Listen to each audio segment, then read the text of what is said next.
नमस्कार, news room live देख रहे हैं आप और मैं हूं आपके साथ शिपवन शर्मा और मेरे साथ है मेरे सहयोगी कुणाल गोस्वामी। तो चलिए बिना किसी देरी के शुरुआत करेंगे इस खास प्रोग्राम की, लेकिन सबसे पहले नजर डालेंगे कुछ बड़ी खबरों पर। शुरुआत करेंगे जम्मू कश्मीर से, जहां पर आज गृह मंत्री अमित शाह का 2 दिवसीय जम्मू कश्मीर दौरा रहेगा। और जहां बात होगी प्रधानमंत्री नरेंद्र मोदी की, तो वहीं इसी बीच गृह मंत्री जम्मू कश्मीर आ रहे हैं, लेकिन इसी बीच लश्कर के 2 आतंकियों को सरेंडर करना पड़ा है। क्या कुछ बड़ी डिटेल है, थोड़ी देर में आपके सामने साझा करेंगे। बिल्कुल, अब बात करेंगे पीएम मोदी की। तो आज और कल यानी कि 2 दिन में वो अलग अलग राज्यों के दौरे पर हैं।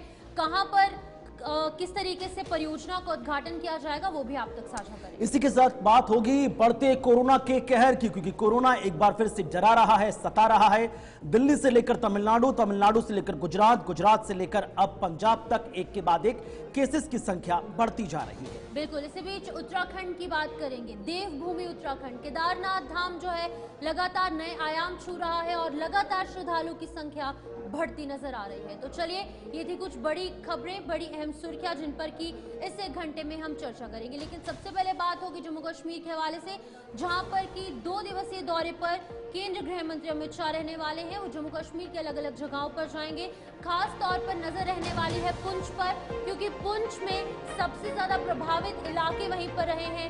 पाकिस्तान की शेलिंग की वजह से वहां पर कई लोगों के घर तबाह हुए, जान और माल का नुकसान भी हुआ, जिसके चलते अब लोगों का वो इंतजार खत्म हुआ है और गृह मंत्री अमित शाह खुद वहां पर पहुंच के लोगों का हालचाल जानेंगे। और सोर्सेज ये भी बता रहे हैं कि वो कई रिलीजियस प्लेसेस पर भी जा सकते हैं, जिन प्लेसेस को आतंकियों द्वारा निशाना बनाया गया था। पाकिस्तान की शेलिंग जहां पर होने वाली थी, और उसी के साथ साथ ऑफर लेटर्स, अपॉइंटमेंट लेटर्स भी उन लोगों की फैमिलीज को दिए जा सकते हैं जिन लोगों की फैमिली ने अपने चिराग खोए हैं, जिन लोगों ने अपने अपनों को खोया है, उनसे भी मुलाकात करने वाले हैं गृह मंत्री अमित शाह। तो गृह मंत्री अमित शाह आज 29 और कल 30 मई 2 दिवसीय जम्मू कश्मीर के दौरे पर। ऑपरेशन सिंदूर के बाद उनका यह पहला जम्मू कश्मीर का दौरा होगा और इस यात्रा का उद्देश्य क्षेत्र की सुरक्षा स्थिति की समीक्षा करना और हाल ही में पाकिस्तान के द्वारा लगातार गोलाबारी से प्रभावित हुए लोगों से मिलना भी है।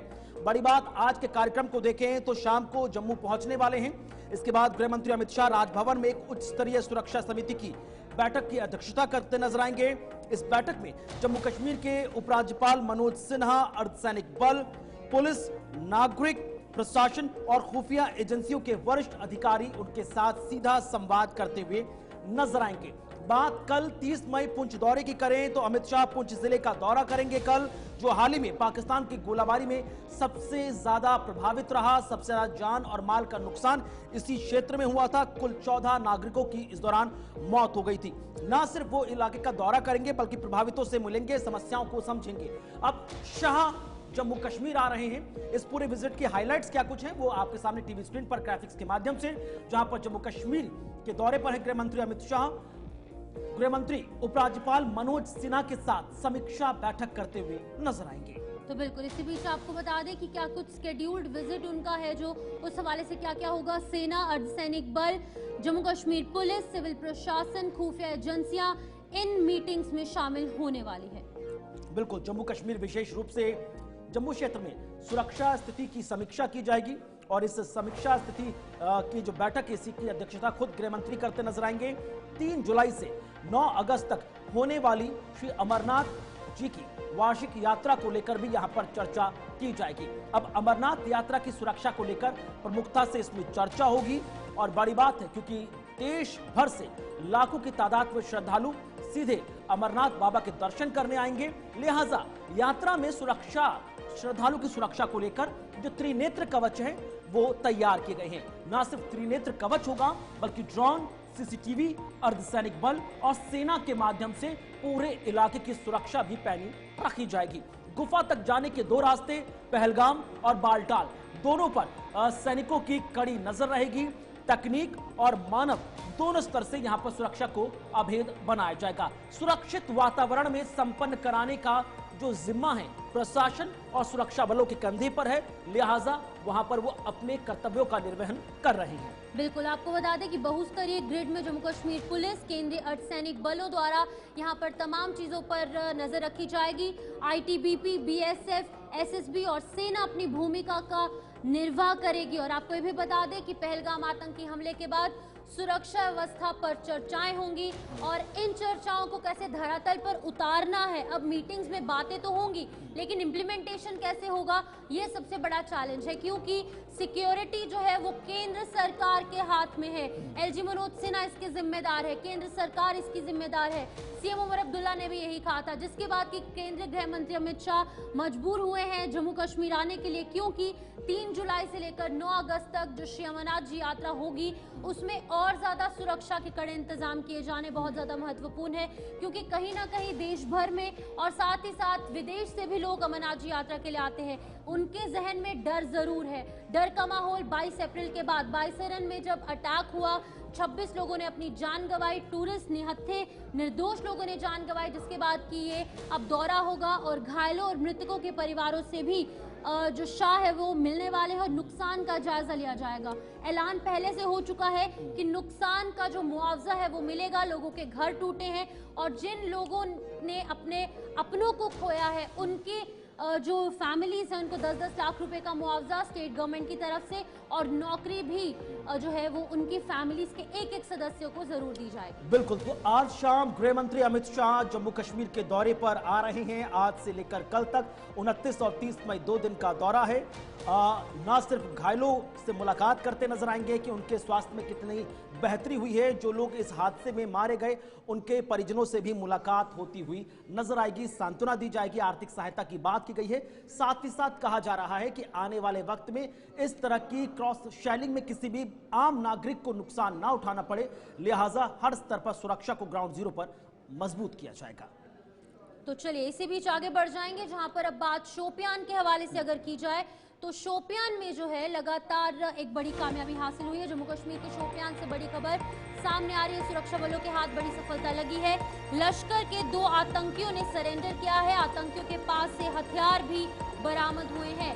इरफान बशीर और उजैर सलाम, इन दोनों के रूप में पहचान हुई है। लेकिन कुणाल, ये मैं बता दूं एक बार ऑडियंस को, दर्शकों को, कि पहले कहा जा रहा था कि दोनों ने सरेंडर किया है, लेकिन जब ऑफिशियल्स की बाइट सामने आई, उन्होंने जब इसकी पुष्टि की तो ये कहा जा रहा है कि सरेंडर नहीं किया है। कुछ इनपुट्स के आधार पर सर्च ऑपरेशन शोपियान के इलाके में चलाया जा रहा था। बसकुचन ये इलाका है, जिसके बाद कि 2 आतंकियों के छिपे होने की खबर मिली और इन दोनों को धर दबोचा गया। इन दोनों के नाम है इरफान बशीर और उजैर सलाम, और इनके पास से गोला बारूद बरामद हुआ है और भारी मात्रा में हथियार भी बरामद हुए हैं। बिल्कुल, तो जम्मू कश्मीर के शोपिया जिले के बासकुचन क्षेत्र में सुरक्षा बलों द्वारा चलाए जा रहे एक संयुक्त अभियान के दौरान लश्कर ए तैयबा के जुड़े 2 हाइब्रिड आतंकवादियों ने आत्मसमर्पण किया। इन आतंकवादियों की पहचान इरफान बशीर और उजैर सलाम के रूप में हुई है। अब जो पूरा इलाका है वो जम्मू कश्मीर के शोपिया जिले का बासकुचन है। सुरक्षा बलों ने इस पूरे इलाके की घेराबंदी की थी। तस्वीर आपके सामने एक्सक्लूसिवली टीवी स्क्रीन पर, जहां पर घेराबंदी कर आतंकियों की हर एक मूवमेंट को सेना द्वारा नजर रखी जा रही थी।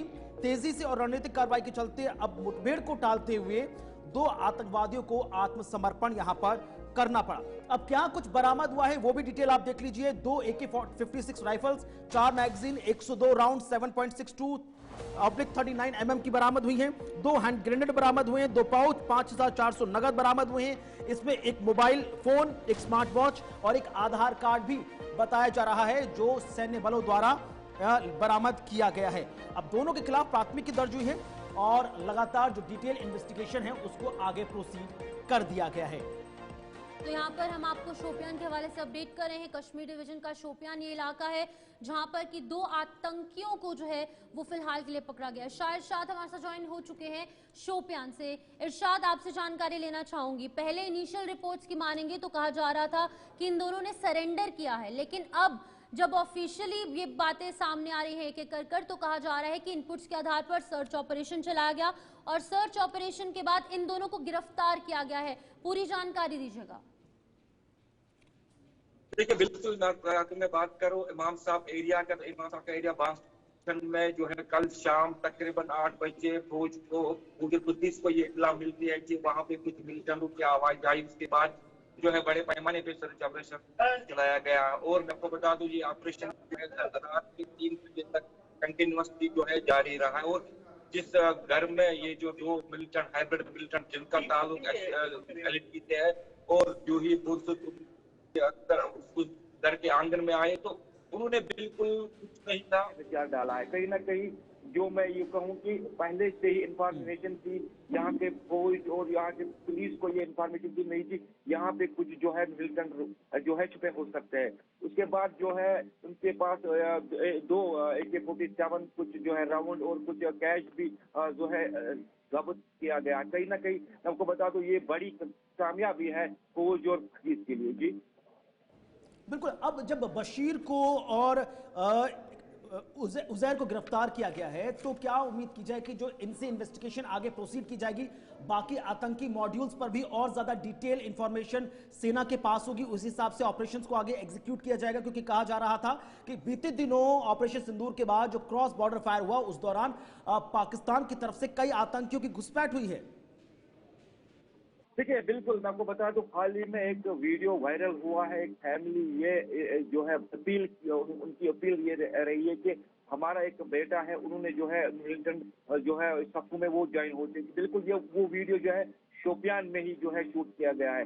कहीं ना कहीं अगर मैं बात करूं जो इनका ये साफ कहना है कि अगर इस तरीके से जो है मतलब ये यहाँ के जो है यूथ दिन ब दिन जो है रिक्रूटमेंट होती जा रही है, मिलिटेंट की सफू में होते जा रहे हैं। और आज कहीं ना कहीं ये जो मिलिटेंट दो आज जो है पकड़े गए, ये भी एक हाइब्रिड मिलिटेंट है और बिल्कुल इनके पास ये असला मिलना ये सिक्योरिटी के लिए बड़ी बात है। मैं आपको बता दूं, आपको याद होगा कि शोपियान 2016 या 2020 की हम बात करें तो जो है हॉट स्पॉट रहा है मिलिटेंट के हवाले से, और खासकर वो एरिया जहाँ पे कल रात जो ये छापामार कार्रवाई की गई इमाम साहब का एरिया, और यहाँ पे ये कार्रवाई होना फौज के लिए बड़ी बात है। और जिस तरीके से यहाँ पे फौज जैसे ये पहलगाम अटैक हुआ है, और अगर शोपियान की मैं बात करूँ, शोपियान पुलिस और शोपियान की फौज जो है वो हरकत में आ चुका है, और जहाँ पे भी एंट्री या एग्जिट पॉइंट है उनको जो है पूरी तरीके से सील किया जाता है। हर आने जाने वाले उनका शनाख्ती कार्ड जांच किया जा रहा है, तब जाके आज ये कामयाबी उनको हाथ लगी है। ठीक है,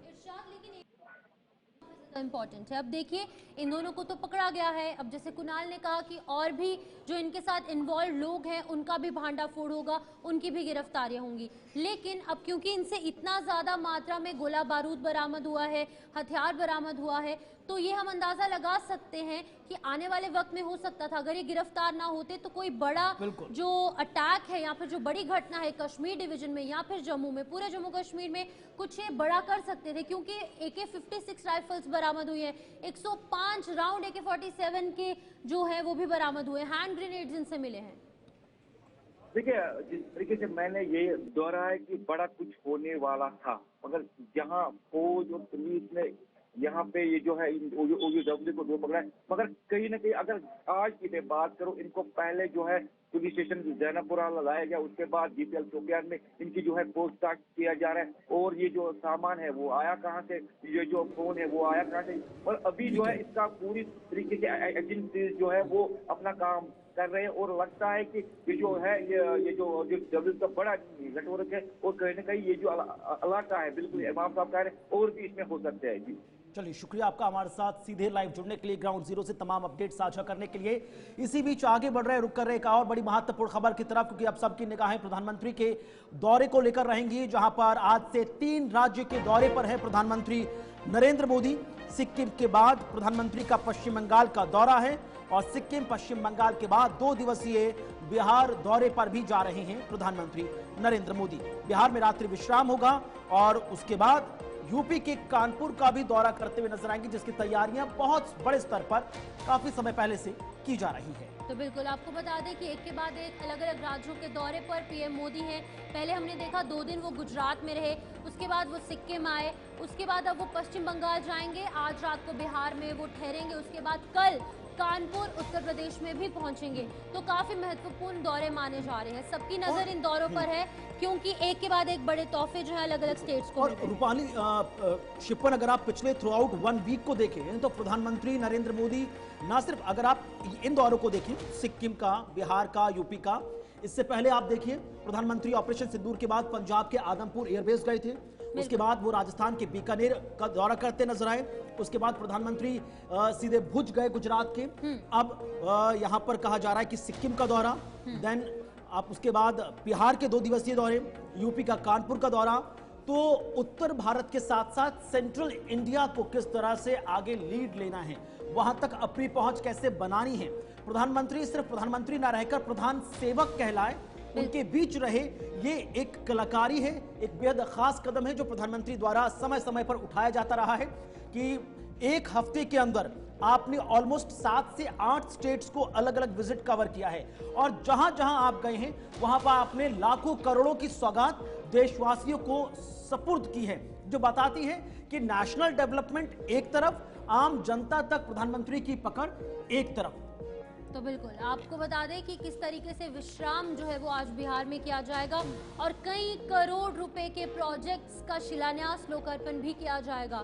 लेकिन अब इन तमाम चीजों को खास तौर पर अगर हम बिहार की बात करें कुणाल, तो इसको जो है राजनीतिक तरीके से भी जोड़ा जा रहा है, क्योंकि कहीं ना कहीं बिहार के अंदर विधानसभा चुनाव आने वाले हैं। अब इन चीजों को जोड़ा जा रहा है क्योंकि अब लोग या फिर ऑपोजिशन इंडिया अलायंस ये कह रहा है कि पीएम मोदी यहाँ पर आ रहे हैं क्योंकि 50,000 करोड़ रुपए की जो परियोजनाएं हैं बिहार वासियों के लिए लाते नजर आएंगे। तो अब इन चीजों को देखा जा रहा है। इंडिया ब्लॉक जो है वो ये कह रहा है कि वोट बैंक के तौर पर पीएम मोदी यहाँ पर आ रहे हैं। लेकिन जब बीजेपी के तमाम बड़े चेहरों से, नेताओं से बातचीत की गई तो उन्होंने कहा कि बिहार के प्रति पीएम मोदी के दिल में एक खास जगह है, इमोशनल कनेक्शन है, जिसके चलते कि वो यहाँ पर अक्सर आते रहते हैं। और एक और अपडेट यहाँ पर सामने आ रही है कि एक बार फिर से जून के महीने में, शायद 20 जून को ये बात कही जा रही है सोर्सेज के हवाले से, कि एक बार फिर से पीएम मोदी जो है वो बिहार पहुंच सकते हैं। तो एक महीने के अंदर अंदर 2 विजिट्स पीएम मोदी की यहाँ पर नजर आ रही है। तो हमारे साथ कृष्णा ठाकुर ज्वाइन कर चुके हैं बिहार से,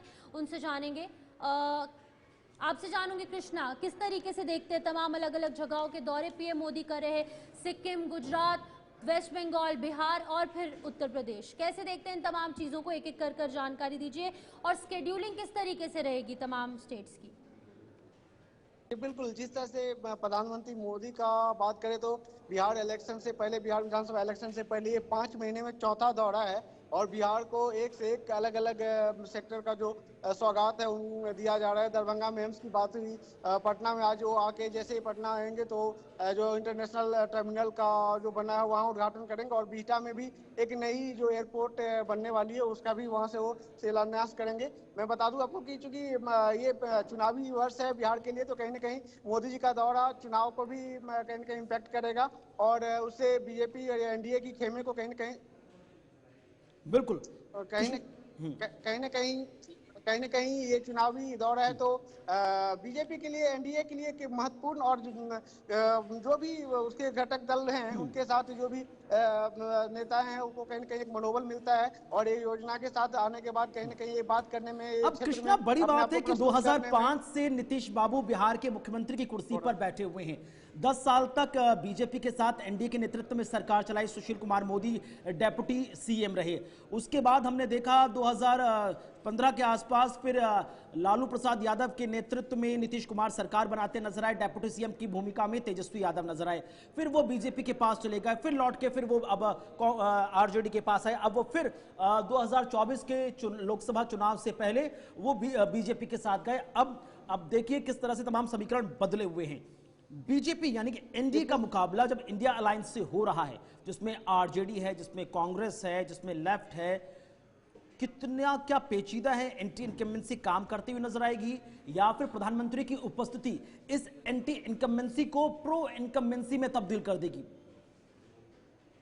जी बिल्कुल, ऐसा चूंकि मैं बता दूं कि बिहार की एक राजनीति में कहीं ना कहीं एक उथल पुथल, चूंकि यहाँ जाति समीकरण ज्यादा इफेक्ट करता है, तो जाहिर सी बात है कि जो क्षेत्रीय दल होता है उसको जहाँ अपनी फिट बैठना होता है चुनाव के साथ, वो अपनी जो भी पार्टी के विधायक होते हैं उन घर के साथ कहीं ना कहीं, जहाँ चूंकि कोई भी सत्ता में रहने के बाद अपनी व्यवस्था को मेंटेन करना, राज्य में अपनी एक उपस्थिति दिखाना, जाहिर सी बात है कहीं ना कहीं दिखाता है। तो नीतीश कुमार के साथ भी एक ये चलते आ रहा था क्योंकि लंबे अरसे से उन्होंने बीजेपी के साथ काम किया। हालांकि उन्होंने चाहा कि कुछ उसमें बदलाव करे बिहार में, चूंकि क्षेत्रीय को ज्यादा ध्यान में रखा जाता है। एक छोटी छोटी पार्टी जो हावी होती है विधानसभा चुनाव में खासकर, उसको देखते हुए नीतीश कुमार ने एक पहल जरूर किया था, लेकिन कहीं ना कहीं उनको उस चीज में अनकंफर्ट लगा। फिर से उन्होंने अपने पल बदले और लोकसभा चुनाव में कहीं ना कहीं उनको उसका पहले भी काफी अच्छा फायदा मिला था और इस बार भी अच्छा फायदा मिला है। कृष्णा, तो बहुत बहुत शुक्रिया तमाम जानकारी देने के लिए। तो कृष्णा ठाकुर यहाँ पर बिहार के हवाले से अपडेट कर रहे थे कि किस तरीके से अलग अलग जगहों पर पीएम मोदी पहुंचने वाले हैं। खास तौर पर बिहार का दौरा उनका काफी ज्यादा अहम माना जा रहा है और राजनीतिक गलियारों में भी चर्चाएं शुरू हो चुकी है। तो चलिए सीधे अब आपको कुरुक्षेत्र ले चलेंगे, जहां पर कि हरियाणा के सीएम नायब सिंह सैनी जो है एक कार्यक्रम में उन्होंने शिरकत की है, संबोधित करे हैं। सुनिए क्या कुछ कह रहे हैं। आज विकसित कृषि संकल्प अभियान, इसका शुभारंभ हरियाणा के इस पवित्र भूमि जहां पर कुरु राजा ने स्वयं हल चला करके खेती की हो, जिस भूमि के ऊपर भगवान श्री कृष्ण ने गीता का संदेश सर्व मानव जाति के लिए दिया हो,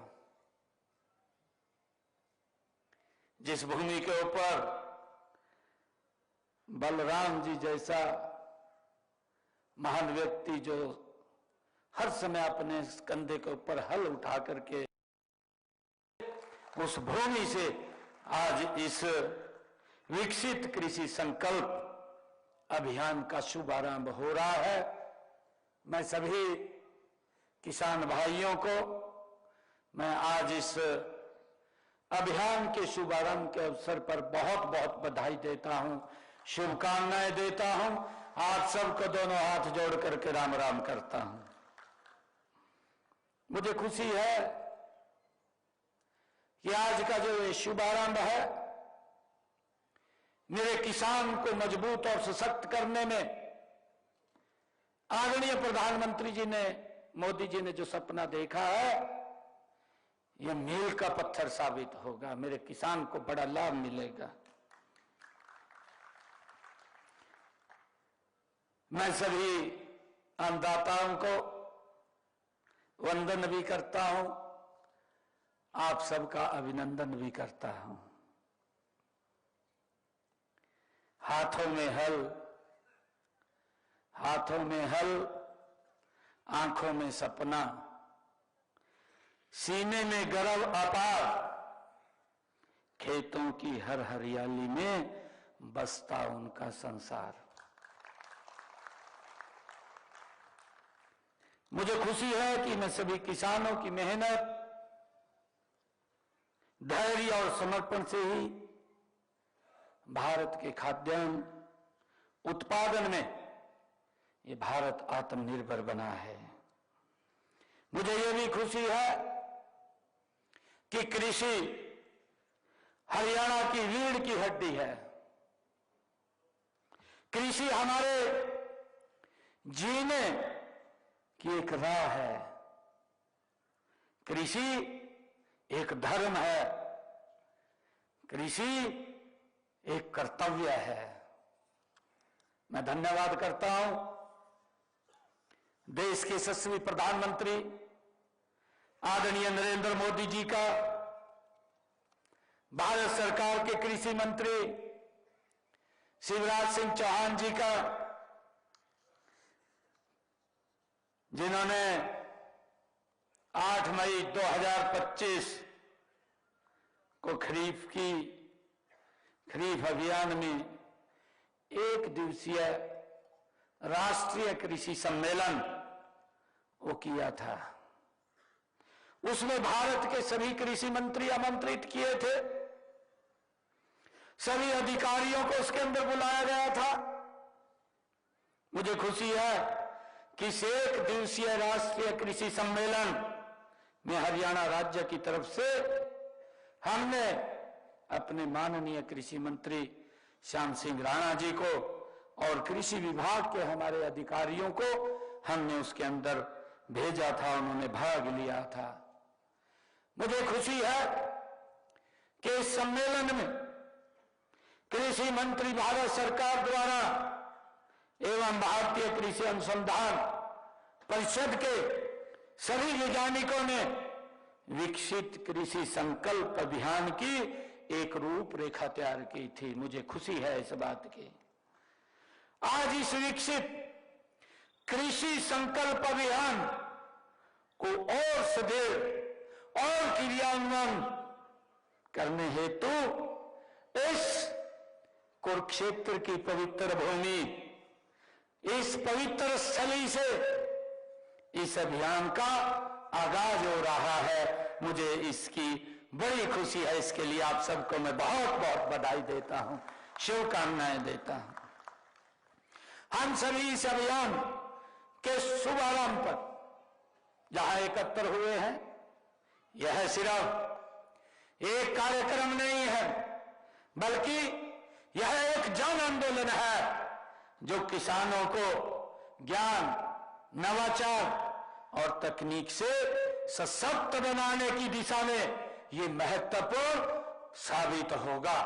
मुझे इस बात की बड़ी खुशी है। यह अभियान एक ऐसी त्रिवेणी है जिसमें कृषि वैज्ञानिक, कृषि से जुड़े विभागों के अधिकारी और हमारे किसान एक दूसरे से मिलकर के संवाद और बातचीत करेंगे। मुझे यह भी खुशी है कि देश के यशस्वी प्रधानमंत्री आदरणीय नरेंद्र मोदी जी ने विकसित भारत की जो संकल्प लिया है, जो उन्होंने सपना देखा है, हमारा अन्नदाता उसका एक प्रमुख स्तंभ है। जो आदरणीय प्रधानमंत्री जी ने कहा, यह भारत 2047 तक यह विकसित राष्ट्र बनेगा, उस विकसित राष्ट्र की एक मजबूत आधार, एक मजबूत नींव अगर कोई है तो मेरे देश का किसान है। आज जिनके बीच में आज मैं उपस्थित हूं, मुझे गर्व है। मुझे भी खुशी है कि जब हमारा किसान खुशहाल और आत्मनिर्भर बनेगा तो ये देश ये गति से विकसित राष्ट्र की तरफ बढ़ जाएगा। मुझे खुशी है आज आप लोगों के बीच में बताते हुए कि कल ही देश के यशस्वी प्रधानमंत्री नरेंद्र मोदी जी ने हमारी फसलों की एमएसपी को बढ़ाया है। आज हम जो हमारा ये संकल्प है, जो जिसके लिए हम एकत्र हुए हैं, विकसित कृषि संकल्प अभियान, उससे ठीक एक दिन पहले देश के यशस्वी प्रधानमंत्री जी जो तो आप सुन रहे थे हरियाणा के सीएम नायब सिंह सैनी को, जहां पर वो कुरुक्षेत्र पहुंचे थे और हरियाणा की सरकार और केंद्र सरकार की तमाम वो बड़ी उपलब्धियां गिनवा रहे थे जो कि पिछले कई सालों में हुई हैं। इसी बीच अब बात कोविड काल को लेकर होगी। कोविड ने एक बार फिर से टेंशन बढ़ा दी है पूरे देशवासियों की। लगातार आंकड़े बढ़ रहे हैं, कहीं ना कहीं डेटा जो सामने आ रहा है काफी हैरान करने वाला। 13 मौतें अभी तक वाकई हो चुकी है। देश के अंदर सबसे ज्यादा प्रभावित अगर कोई इलाका है तो वो है केरला और महाराष्ट्र। पंजाब में भी कोविड से पहली मौत हो चुकी है। कल उत्तर प्रदेश से इस तरीके की खबर और अब पंजाब से और जम्मू कश्मीर में भी आज 2 मामले सामने आए हैं। श्रीनगर में दोनों फीमेल्स जो हैं वो संक्रमित पाई गई। हालांकि वो लोकल्स नहीं थी, लेकिन फिर भी 2 संक्रमित मामले जम्मू कश्मीर। बिल्कुल, और कोरोना के बढ़ते मामलों को लेकर शासन प्रशासन गंभीर नजर आ रहा है। सेंट्रल हेल्थ मिनिस्ट्री की तरफ से तमाम दिशा निर्देश गाइडलाइन जारी कर दी गई है। राज्य स्तर पर भी तमाम तैयारियां की जा रही हैं, लेकिन इसके बावजूद कोरोना को लेकर जो लोगों से सावधानी बरतने की अपील है वो की जा रही है। लगातार हर एक व्यक्ति से SMS के फॉर्मूले पर काम करने को कहा जा रहा है। SMS मतलब कि सोशल डिस्टेंस, मास्क और सैनिटाइजेशन, इस पर आप काम करें तो शायद कोरोना संक्रमण से बच सकते हैं। बहरहाल देश भर में कोरोना के कुल अभी 1251 एक्टिव केसेस हैं, जिनमें से 13 लोगों की जान चली गई है। यूपी के एक व्यक्ति की चंडीगढ़ में इलाज के दौरान मौत की घटना भी सामने आई है। तो 6 राज्यों में अब तक 13 लोगों की मौत हुई है। भारत में भी लगातार कोरोना संक्रमण के मामले पैर पसारते नजर आ रहे हैं और कोरोना का जो नया वेरिएंट है उसने लोगों की टेंशन बढ़ा दी है, क्योंकि इसके संक्रमण फैलने की जो स्पीड है वो बहुत ज्यादा है। भले ही डॉक्टर कह रहे हैं कि इससे असर मानव शरीर पर कम पड़ेगा, लेकिन यह संक्रमित बहुत तेजी से कर रहा है। तो कुल 16 राज्यों में अब तक 1251 एक्टिव केस मौजूद हैं। अब तक कुल 13 लोगों की इसकी वजह से जान भी चली गई, जिसमें केरला, महाराष्ट्र, पंजाब जैसे राज्य शामिल हैं। जम्मू कश्मीर में भी 2 एक्टिव केस इस वक्त मौजूद हैं, जिनको आइसोलेशन वार्ड में शिफ्ट करके अलग से ट्रीटमेंट चल रहा है। तो लगातार इस वक्त की बड़ी खबर, जहां पर कोरोना संक्रमण को लेकर इस वक्त हेल्थ एडवाइजरी तमाम राज्यों में जारी की जा रही है। एडवाइजरी के साथ साथ इस बात को पुख्ता तौर पर जमीन पर देखा जा रहा है कि हर एक राज्य में, हर एक शहर में, जिले के अंदर जो आइसोलेशन वार्ड है उसको तैयार रखा जाए और जानकारी साझा की जाए। इरशाद अहमद का रुख करेंगे सीधे महाराष्ट्र से। इरशाद, कोरोना संक्रमण की बात की जाए तो महाराष्ट्र और केरल में इस वक्त सबसे ज्यादा केसेस सामने आए हैं। मौजूदा वक्त में 1251 जो एक्टिव केसेस हैं उनमें भी सबसे ज्यादा महाराष्ट्र में है। महाराष्ट्र की तरफ से स्वास्थ्य विभाग किस तरह से ग्राउंड जीरो पर काम नजर कर रहा है और सुनिश्चित कर रहा है कि जो संक्रमण फैला है उसे कम किया जाए, आगे फैलने ना दिया जाए? देखिए कुणाल, खासतौर से हम देख रहे हैं कि महाराष्ट्र के अंदर जो है, भारत के अंदर दूसरे नंबर पर महाराष्ट्र को देखा जा रहा है और वहीं जो मौतें भी हुई है 5, तो ये यहाँ अधिक महाराष्ट्र की है। खासतौर से जो गंभीर बीमारियों के चलते जिन्हें कोरोना हुआ था, ऐसी मौतें यहाँ देखी गई है। लेकिन अभी फिलहाल यहाँ 8,000 के करीब यहाँ जांच की गई है, जो कोविड की जांच थी, और खासतौर से जिसमें से 435 मरीज पॉजिटिव पाए गए हैं और फिलहाल अभी जांच शुरू है। और जिन्हें राज्य में इन्फ्लुएंजा जैसे जो लक्षण है उनको देखते हुए उसकी जांच की जा रही है। और जो मतलब अभी जो मौसम में जो खराबी है उसके भी चलते ये ऐसे जो सर्दी जुकाम के जो पेशेंट है वो भी ज्यादा देखे जा रहे हैं। और फिलहाल जो है कोरोना को जो स्वास्थ्य विभाग भी कह रहा है कि जांच जरूरी है।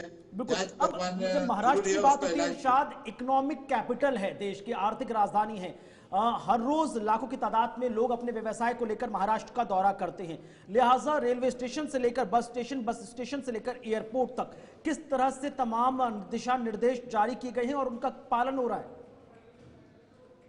देखिए, खासतौर से महाराष्ट्र सरकार और स्वास्थ्य विभाग जो है इस पर काम कर रहा है। लेकिन अभी इतना जो हमने पिछले बार में देखा था कि जो ज्यादा सतर्कता बरती जा रही थी, सिर्फ अभी गाइडलाइंस जारी की गई है और लोगों से आह्वान किया जा रहा है। लेकिन अभी जो जांचें हैं वो सिर्फ कुछ इन्फ्लुएंजा जैसे जो संक्रमण है उसको देखते हुए जांच हो रही है। लेकिन आगे अभी अगर इसकी तादाद बढ़ती है तो और ज्यादा इसमें हमें देखने को मिलेगा कि हर जगह इसकी जांच जो है वो शुरू रहेगी। लेकिन अभी फिलहाल स्वास्थ्य विभाग ने अस्पतालों में अभी जो है स्पेशल वार्ड बना दिए हैं और वहाँ मरीजों को आइसोलेट करके रखा जाए। चलिए, शुक्रिया आपका हमारे साथ सीधे लाइव जुड़ने के लिए, तमाम जानकारी साझा करने के लिए। तो लगातार अब इसी बीच खबर निकलकर सामने आई, जहां पर बीजेपी सांसद डॉक्टर भोला सिंह ने कहा है कि मोदी सरकार के तीसरे कार्यकाल में जो पहला वर्ष है वो भव्य रूप से मनाया जाएगा। साथ ही इस बात को सुनिश्चित किया जाएगा कि केंद्र सरकार के अधीन जितनी भी योजनाएं ग्राउंड जीरो पर चल रही हैं उसका संपूर्ण लाभ समाज के हर पंक्ति में खड़े अंतिम व्यक्ति तक पहुंचे। एक्सक्लूसिव बातचीत हुई है, देखिए आप। केंद्र सरकार का पार्ट 3 का पहला साल पूरे होने जा रहा है। हालांकि बीजेपी पिछले 11 साल से सत्ता में है, ये तीसरा टर्म होगा जब एक साल पूरा 9 जून को होने जा रहा है। और इस 9 जून से पार्टी के कई कार्यक्रम हैं जहां पर सांसदों की भी ड्यूटी लगाई गई है। 15 से 20 किलोमीटर पैदल चलेंगे, पदयात्रा करेंगे और महिलाओं को सिंदूर बांटेंगे। सिंदूर ऑपरेशन के बाद ये पहला बड़ा कार्यक्रम देश भर के अंदर आयोजित किया जा रहा है। बीजेपी सांसद भोला सिंह इस वक्त हमारे साथ है। सर, बड़ा कार्यक्रम आयोजित किया जा रहा है पार्टी तरफ से। 15 से 20 किलोमीटर आप लोग चलेंगे, सिंदूर बांटेंगे, सरकार की योजनाओं को बताएंगे। क्या प्लानिंग है, क्या रणनीति है आप लोगों की? देखिए, जिस तरीके से पिछले 11 साल से जो गरीब कल्याण की योजनाएं आदरणीय प्रधानमंत्री जी के नेतृत्व में गरीबों को मिली हैं, ये हमारी सरकार का, हमारी पार्टी का शुरू से ही संकल्प रहता है कि जिस भरोसे को लेके, जिस विश्वास को लेके जनता ने हमको चुन के भेजा है, उन जनता के लिए हमारी सरकार की हर योजना धरातल पर हर व्यक्ति तक पहुँचे, ऐसा उद्देश्य हमारा हमेशा से रहा है। और लगातार हमारे सभी माननीय सांसद, विधायक, हमारे सरकार के पार्टी के सभी कार्यकर्ता इस अभियान में लगातार, भारतीय जनता पार्टी का कार्यकर्ता ऐसा नहीं कि जब चुनाव आता है तभी, या अभी ये 11 साल या टर्म 3 के 1 साल हो रहे हैं तभी, भारतीय जनता पार्टी का कार्यकर्ता 24/7 काम करता है जनसेवा के लिए। और सभी हमारे प्रतिनिधि अपने अपने क्षेत्र में जो सरकार की जन कल्याणकारी योजनाएं हैं, जो नए विकास की योजना है, उन सबको धरातल पे अपने क्षेत्र में विकास के लिए निरंतर प्रयासरत रहते हैं। और ये बहुत सौभाग्य की बात है हम लोगों के लिए कि 11 साल हमारे भी पूरे होंगे सांसद के रूप में, सरकार के भी पूरे होंगे, और माननीय प्रधानमंत्री जी के नेतृत्व में हम लोग का कर्तव्य है कि जो भी हमारी सरकार की योजना है, जो भी हमारी पार्टी का निर्देश हमको होगा, हम उसको धरातल पर जाके अपने क्षेत्र के हर व्यक्ति, हर नागरिक को जागरूक भी करेंगे, उनको लाभ भी दिलवाएंगे। इसमें एक सवाल ये है कि विपक्ष ये कह रहा है कि आप हर जो देश की समस्या है या देश का काम है या सेना का काम है, उसको आप इवेंट के रूप में ले लेते हैं। सिंदूर ऑपरेशन सेना ने किया है, उसका क्रेडिट आप लेने की कोशिश कर रहे हैं। देखिए, ये एक हर देशवासी के लिए सौभाग्य और गर्व का क्षण है, गर्व का समय है कि जिस तरीके से पाकिस्तान के आतंकियों ने आतंकवाद को, हमारे देश के नागरिक, निर्दोष नागरिकों को, निहत्थे नागरिकों को उनकी हत्या की, उसका बदला हमारी सेना ने पाकिस्तान में घुस के उनके आतंकी अड्डों को ख़त्म करके, आतंकवादियों को ख़त्म करके जो हमारी सेना ने बदला लिया है, तो ये तो हमारे देश के जो भारत का नागरिक है उस सबको गर्व का पल है, सबको गर्वान्वित होना चाहिए। इसमें लोगों को राजनीति से और पार्टी से ऊपर उठ के देश के जवानों को आभार करना चाहिए, उनको उत्साहवर्धन करना चाहिए। और इसके साथ साथ वास्तव में खुशी का माहौल तो है ही कि आतंकवाद के आतंकी अड्डों को ख़त्म हमारी सेना ने किया है, तो क्यों नहीं उत्सव होना चाहिए, बिल्कुल होना चाहिए। बहुत शुक्रिया बात करने के लिए। वीडियो जर्नलिस्ट साजिद के साथ ताबिश कमाल, दिल्ली। केंद्र सरकार का चलिए अब आगे बढ़ रहे, रुक कर रहे अगली बड़ी महत्वपूर्ण खबर की तरफ, क्योंकि उत्तर प्रदेश में 10 इंजीनियर्स पर प्रतीकात्मक कार्रवाई की खबर सुर्खियों में है। आवास विकास के 10 इंजीनियर्स पर कार्रवाई हुई है। बड़ी खबर से आपको रूबरू करा दें, लापरवाही पर विशेष प्रतिकूल प्रविष्टि भी जारी की गई है। अब इनका जो प्रमोशन है वो नहीं हो पाएगा। जानकारी आपके साथ साझा कर दें कि बीते दिनों जो किसानों का पैदल मार्च था उसको रोकने में ये असफल हुए थे। जानकारी पर किसानों का पैदल मार्च भी ये लोग नहीं रोक पाए थे, लिहाजा अब बड़ी कार्रवाई राज्य प्रशासन द्वारा की गई है। आवास आयुक्त की तरफ से आदेश जारी किया गया है। ये कार्रवाई बीते साल की घटना मामले में अब प्रकाश में आई है और जिन 10 इंजीनियर्स पर कार्रवाई हुई है उसमें पवन कुमार वर्मा, शशांक पांडे, शुभम सिंह का नाम शामिल है। तो बिल्कुल आपको बता दूं कि प्रमोद कुमार यादव, राकेश कुमार, कुंदन कुमार पर भी कार्रवाई हो रही है और साथ ही साथ आनंद भवन सिंह, पवन कुमार मौर्य, विमल कुमार पर भी एक्शन लगातार लिया गया है। तो ये 10 अलग अलग नाम सामने आ रहे हैं जहां पर आवास विकास के 10 इंजीनियरों पर कार्रवाई हो रही है। लखनऊ से ये बड़ी खबर सामने आ रही है। उत्तर प्रदेश में लगातार किस तरीके से कानून व्यवस्था को सुदृढ़ किया जा रहा है, एक तरफ बड़े बड़े फैसले लिए जा रहे हैं और अब 10 इंजीनियरों पर कार्रवाई भी हो रही है। लापरवाही इनके द्वारा की गई थी, जिसके बाद की प्रतिकूल प्रविष्टि जो है इन पर जारी की गई है। तो बीते साल जिस तरह से किसानों की तरफ से मुख्यमंत्री आवास की तरफ पैदल मार्च किया गया था अपनी मांगों को लेकर, और लिहाजा उस पैदल मार्च को रोकने को लेकर इन तमाम, बहरहाल इसी बीच बड़ी खबर जम्मू कश्मीर की राजनीति से, जहां पर बीजेपी विधायक आरएस पठानिया का विवादित बयान सुर्खियों में है। उन्होंने कहा कि एयरफोर्स स्टेशन पर हमारे जवान सोए हुए थे और इसी वजह से लगातार ये घटना इतना ज्यादा बढ़ गई। तो बिल्कुल आरएस पठानिया जो कि भारतीय जनता पार्टी के विधायक है, उन्होंने एक बड़ी बात कह डाली है। विवादित बयान इंडियन एयरफोर्स के हवाले से कहा गया है और उन्होंने कहा है कि जब पाकिस्तान की तरफ से ड्रोन्स भेजे जा रहे थे, जब शेलिंग हो रही थी, एयरपोर्ट को निशाना बनाया जा रहा था, तब हमारे जो एयरफोर्स के जवान है तब वो सोए थे। उन्होंने हमारे एयरफोर्स के जवानों को नालायक कह डाला है। आपको उनकी जुबानी सुनाएंगे कि उन्होंने क्या कुछ कहा है। ऑपरेशन सिंदूर के दौरान सबके ध्यान में एयरफोर्स स्टेशन में क्या हुआ? नालायकी होगी इनकी, सोए होंगे ये लोग, हमारा तो कोई कसूर नहीं है। हम लोगों ने तो अपने पलकों में बिठा के इनको यहाँ बिठाया। आज ये नोटिस आप देख रहे हैं, ये अनऑथोराइज्ड ऑब्स्ट्रक्शन के लिए ये नोटिस आता है। ध्यान में रहे एयरफोर्स स्टेशन के भी और जिला और तहसील एडमिनिस्ट्रेशन के भी जरा कानून को समझें। नहीं समझेंगे तो समझाना हमें आता है। इस जमीन के मालिक आज भी हम हैं। हमारी मालिक वाली जमीन में पहले वो 34 फुट थी, अब आप 50 फुटों से गिन रहे, और बिना किसी सोच के, बिना किसी समझ के, बिना कानूनी या संवैधानिक अपने पीछे कोई ऐसी सपोर्ट या रीजनिंग के आप ऐसे बेतुके नोटिस दे रहे हैं। आज बड़े विनम्रता से, कोई प्रोटेस्ट नहीं हम लोग कर रहे हैं, आपको सलाह है कि अपना जरा कानूनी और संवैधानिक एंगल जरा कम से कम सलाह ले लें किसी से, वरना समझाना हमें आता है। और 1 इंच भी जमीन किसी की, मैं आपके यहाँ से वार्न करना चाहूंगा, यहाँ का चुनाव प्रतिनिधि, और मैं अपने पूरे भारतीय जनता पार्टी के लेजिस्लेटर ग्रुप से बात करके आऊं, 28 के 28 विधायक कशीरा गांव के लोगों के साथ बैठे हैं। कोई भी गैर कानूनी गैर संवैधानिक हरकत स्थानीय एडमिनिस्ट्रेशन की या स्थानीय इंतजामिया की या एयरफोर्स स्टेशन की, उसका बिल्कुल ईंट का जवाब पत्थर से दिया जाएगा।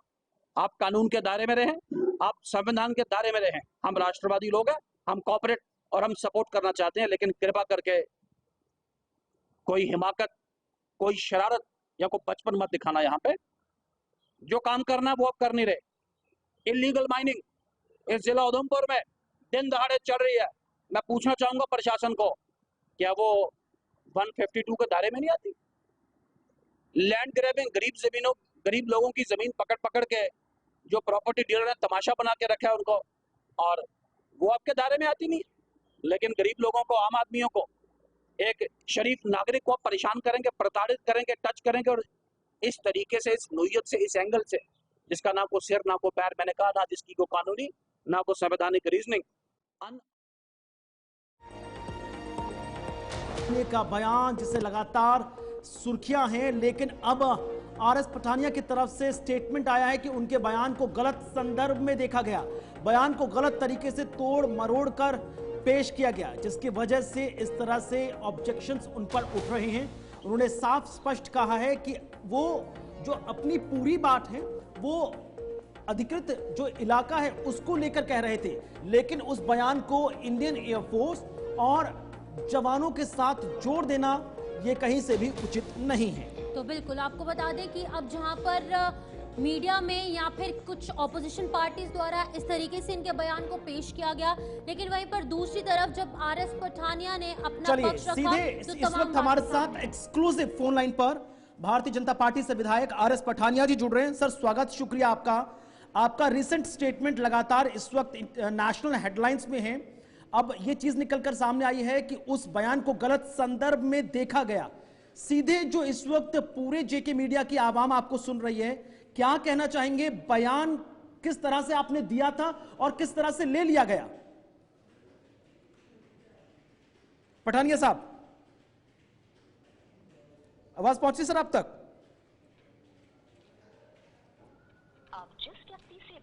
तो शायद उन तक आवाज नहीं पहुंच पा रही है। बहरहाल इस वक्त की बड़ी महत्वपूर्ण खबर, जहां पर आरएस पठानिया के बयान को सुर्खियां हैं, लेकिन इसी बीच उनका स्टेटमेंट सामने आया जहां पर उनकी तरफ से कहा जा रहा है कि उनके बयान को गलत संदर्भ में देखा जा रहा है।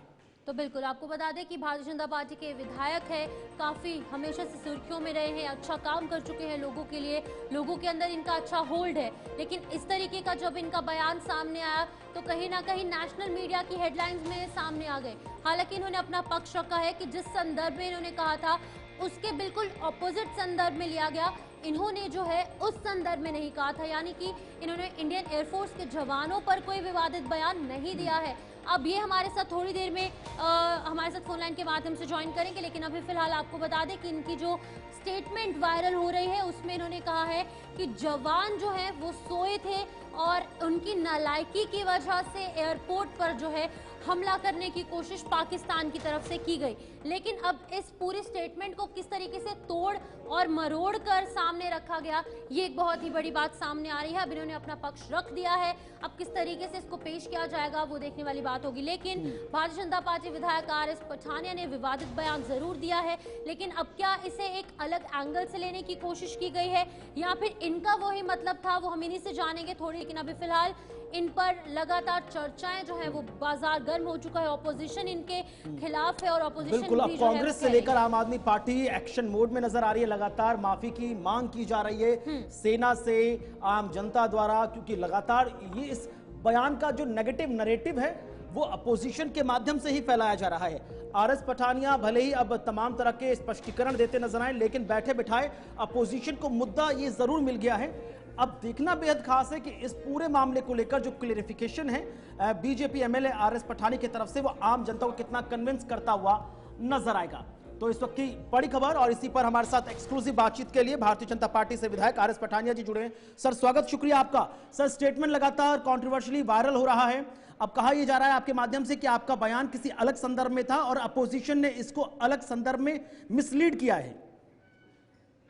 जी, जम्मू कश्मीर विरोधी, समाज विरोधी और राष्ट्र विरोधी कांग्रेस इस हद तक जा सकती है, इसका मुझे उम्मीद नहीं थी। जी, पूरे भारतीय सेना के पराक्रम पे, भारतीय सेना की परफॉर्मेंस के, भारतीय सेना के शौर्य पे इस तरीके के कटाक्ष और इस तरीके के कट एंड पेस्ट वीडियो करके इनको खराब करने का काम कांग्रेस करेगी, ऐसा ना कभी मैं तो ना किसी ने भी कभी ना सोचा था, ना ही कभी इसकी कल्पना या परिकल्पना की थी। मैंने साफ और स्पष्ट कहा है, मैंने ऐसे शब्द कभी भी इंडियन एयरफोर्स या भारतीय सेना के किसी भी अंग के लिए अभी 10 दिन के बाद पूरे जम्मू कश्मीर के व्यापी दौरे के बाद लूटा हूँ। हर शेलिंग विक्टिम के पास हम लोग गए हैं जी, उनके साथ अपनी सद्भावना जारी की है और सारे हमने डिटेल के साथ इसकी बात की है। इस वीडियो के माध्यम में हमने एफआईआर रजिस्टर की है और ये वीडियो क्रिमिनल इन्वेस्टिगेशन का पार्ट है और मुझे उम्मीद है कि जल्द ही सच सामने आएगा और अल्टीमेट कल्प्रिट जो है चाहूंगी, जिस तरीके से लगातार सोशल मीडिया पर भी वायरल हो रही है और नेशनल मीडिया में हेडलाइंस बन चुके हैं आप इस टाइम पर, क्योंकि ये बयान ही इस तरीके से पेश किया गया है। तो आप क्या कुछ कहेंगे, अपना पक्ष कैसे जनता के सामने रखेंगे, क्योंकि गुलिस्तान न्यूज, JK 24/7 और पूरा भारतवर्ष इस टाइम आपको सुन रहा है JK मीडिया प्राइवेट लिमिटेड के माध्यम से। आप किस तरीके से अपना पक्ष रखेंगे, क्या कुछ कहेंगे, क्या एक स्ट्रॉन्ग मैसेज आपकी तरफ से रहेगा इस हवाले से? देखिए, ये पूरा का पूरा कार्यक्रम जो है स्थानीय लोगों को एयरफोर्स स्टेशन को सड़क के मुआवजे का मसला था। भारत माता की जय और भारतीय सेना जिंदाबाद करके यह कार्यक्रम शुरू किया गया और वहां पे एक स्थानीय प्रशासन के ऑफिसर का जो नोटिस है उस नोटिस को दिखाया गया। एयरफोर्स ने अभी कोई नोटिस जारी किया नहीं है, तो उस नोटिस को दिखा के बात की गई कि जब ROW आपके मुताबिक 34 है तो आप इसमें 34 फुट से आगे क्यों बढ़ रहे हैं। लेकिन कभी भी कोई भी ऐसा कटाक्ष, कोई भी ऐसा बयान, कोई भी ऐसा पॉइंटर, कोई भी ऐसी भर्त्सना या कोई भी ऐसा जिस तरीके की यहाँ बताया जा रहा है कि एक किसी की परफॉर्मेंस पे कोई ऐसी बात करना तो दूर, कभी इसके दिमाग पे ध्यान में भी कभी ना आया होगा। ठीक है, लेकिन बड़े अफसोस की बात है, एक शरारती आदमी ने, एक ऐसे प्लांट ने ये वीडियो बना के और बाद में कांग्रेस का भी इतना सस्ता स्तर आ गया कि अब वो कट एंड पेस्ट वाले वीडियो अपने राष्ट्रीय हैंडल्स पे चला के और राजनीति करेंगे, देश के जवानों का, देश की इंडियन एयरफोर्स का मनोबल नीचे करेंगे। बहुत विडंबना है और इसकी जितनी भी निंदा की जाए कम है। मैं इसे बिल्कुल, ये जो स्टेटमेंट की जो पंचलाइन पूरे देश भर में चलाई जा रही है मीडिया के माध्यम से, इसका खंडन करता हूँ और इसको कंडेम्न करता हूँ और साथ ही साथ अपनी जो प्रतिबद्धता और कटिबद्धता है जवानों के लिए, भारतीय सेना के लिए। बहुत बहुत शुक्रिया आर एस पठान जी हमारे साथ फोन लाइन पर एक्सक्लूसिव जुड़ने के लिए और अपनी तरफ से अपना नजरिया पेश करने के लिए। तो इस वक्त की बड़ी खबर, जहां पर भारतीय जनता पार्टी से विधायक आर एस पठानिया का बयान लगातार सुर्खियों में था, लेकिन अब उनकी तरफ से स्पष्टीकरण दे दिया गया है, क्योंकि बयान जिस संदर्भ में पेश किया गया अपोजिशन द्वारा उसको अब मिसलीड करने की बात सामने आई है। तो चलिए अब इसी बीच लखनऊ का रुख करेंगे, जहां पर CM योगी आदित्यनाथ जो है वो पहुंचे हैं और उनकी तरफ से क्या कुछ कहा जा रहा है इस प्रेस कॉन्फ्रेंस में, आप सुनिए। राज्य मंत्री उच्च शिक्षा श्रीमती रजनी तिवारी जी, प्रदेश के मुख्य सचिव Shri Manoj Kumar Singh ji,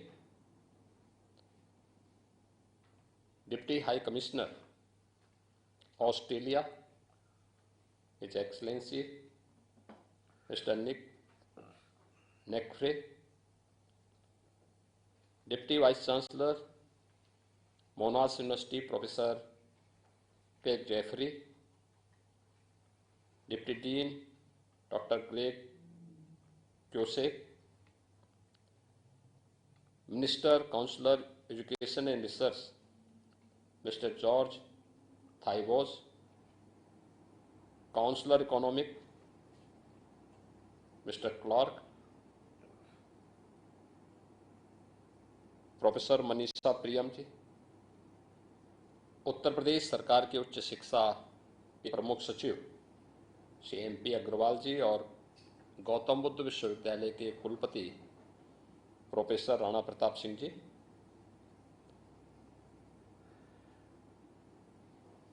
the government of Uttar Pradesh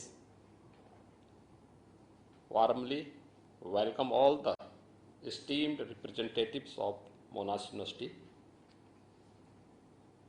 this MOU marks a historic step toward the internationalization of the higher education in Uttar Pradesh. It also aligns with the objective of NEP 2020. मुझे भी बहुत अच्छा लगा जब प्रोफेसर मनीषा प्रियम जी यहाँ पर मोनाश यूनिवर्सिटी के बारे में हमें अवगत करा रही थी। मुझे भारत के उपनिषदों के वे मंत्र स्मरण हो पाए जिसमें हमारा ऋषि हमें इस बात के लिए आह्वान करता है कि आनो भद्रा कर्तो यंतु विश्वत, यानी ज्ञान की धारा जहां कहीं से भी आए उसका स्वागत होना चाहिए। और हमारे देश का नाम भारत इसीलिए पड़ा, भारत का मतलब भा में रत, यानी ज्ञान में रत, इसीलिए भारत है। और इस अवसर पर भारत की एजुकेशन के अंतर्राष्ट्रीयकरण के एक नए अभियान को हम उत्तर प्रदेश से प्रारंभ कर रहे हैं, जो प्रधानमंत्री मोदी जी के राष्ट्रीय शिक्षा नीति 2020 के उद्देश्यों में से प्रमुख है। इस अवसर पर मैं उत्तर प्रदेश सरकार की ओर से ऑस्ट्रेलियन डेलीगेशन और मोनाश यूनिवर्सिटी से जुड़े हुए आप सभी प्रतिनिधियों का हृदय से स्वागत करता हूं और इस MOU के लिए हृदय से धन्यवाद भी देता हूं। उत्तर देश में विकास और शिक्षा की असीम संभावनाओं को तलाशते हुए मुख्यमंत्री योगी आदित्यनाथ का ये संबोधन। इसी के साथ आज की न्यूज रूम लाइव में बस इतना ही। वक्त छोटे से ब्रेक का, खबरों का सिलसिला ब्रेक के उस पार भी जारी रहेगा। नमस्कार।